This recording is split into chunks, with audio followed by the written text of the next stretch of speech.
So the basic architecture. So Tightener is just a clump of C++11, self-contained, and it's meant to be easy to compile into any kind of software, a command line tool, a plugin, an interpreter.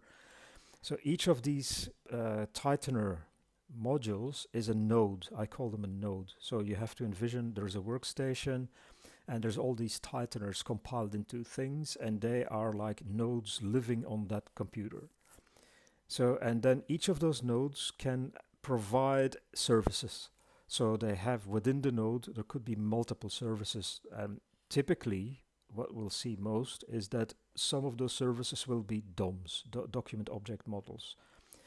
So the nodes can interact with one another. So there's a named pipe based infrastructure, so they can interact with other. But the important thing is that Tightener has no networking code.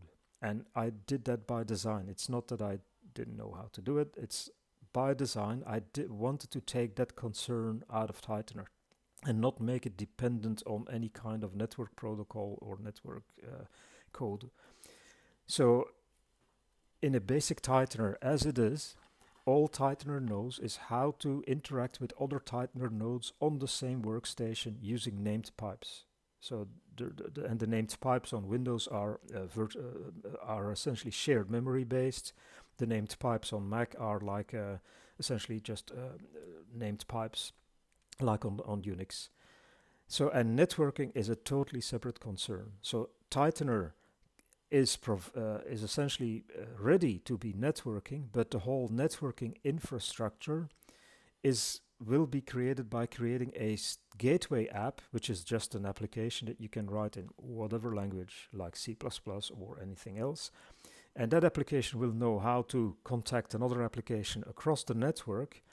And then Tightener can use that gateway app to send messages to remote nodes.